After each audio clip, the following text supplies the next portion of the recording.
Oh, we live in a weird country. The same ANC politicians who destroyed, collapsed, and looted rail services in this country, both passenger and freight, are now saying we must clap our hands. We must thank them for bringing back a fraction of that service in this country. Basidakelwa laba.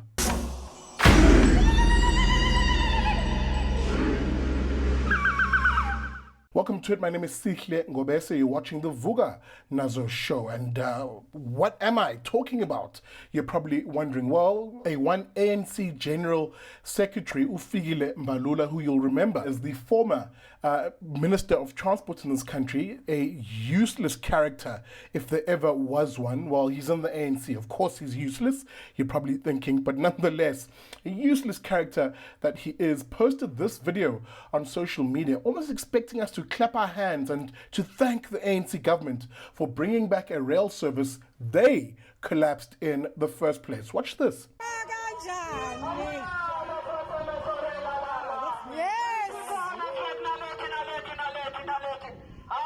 Coming back on Monday. Yes. We are coming back on Monday to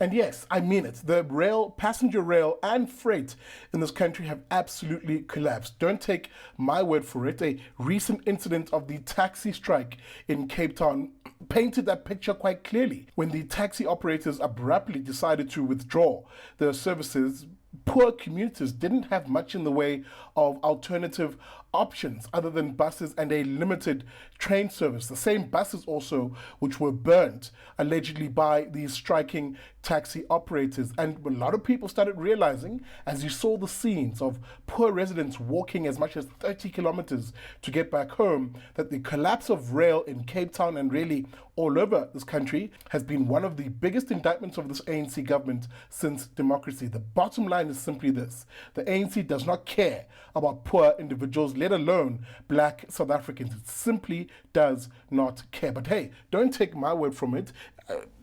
Passenger rail, we saw those images of the collapse, but also freight in this country. Transnet, for example, has also simply collapsed. Let me read from this Daily Investor piece, which details really just the extent of the collapse. Now, looking at the amount of freight and goods transported by rail since 2016, there's been a substantial decrease where during the 2022 calendar year, for example, Transnet could only transport 155 million tons of goods compared to 230 million tons in 2017. Because of Transnet rail freight problems, road freight was forced to pick up the slack and transport anything from coal to iron ore. Now, this is where it gets interesting. In 2016, road freight totaled 617 million tons, and this had increased to 839 tons in 2022, due completely to the weak performance of Transnet and, of course, that 2-week strike you'll remember in 2022. End of quote.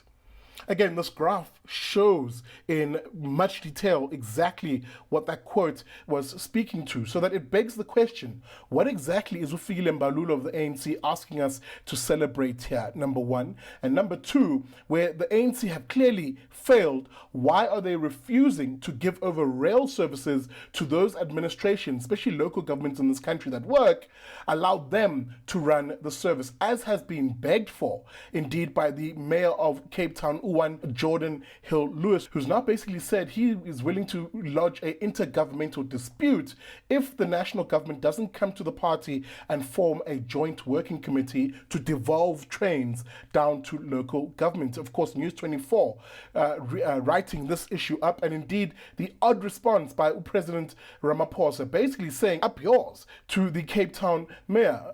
This, of course, is how News 24 wrote it up. Now, the presidency has shot down City of Cape Town's Mayor Jordan Hill-Lewis threats to declare an intergovernmental dispute if President Cyril Ramaphosa does not respond to a request to create a joint working committee on rail devolution by the end of August. On Monday, Hill-Lewis said that the lack of functional passenger rail system was severely felt in Cape Town during the recent taxi strike. Tens of thousands of commuters were left stranded as taxis across the Western Cape stopped operating for 8 days. End of quote.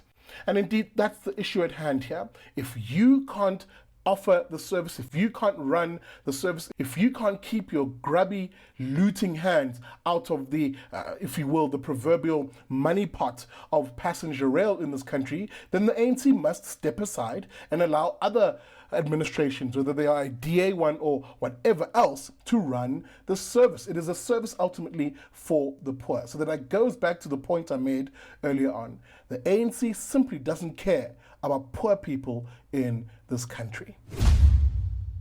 All right, that's it for this episode. Remember, you know what to do. Hit that like button whether you're watching this on Facebook, YouTube, or on Twitter. And if you're watching on YouTube, subscribe. And remember, we have a website. Find us, please, at BigDaddyLiberty.com. Enjoy your day. I'll see you in another episode of the Vuka Nazo Show.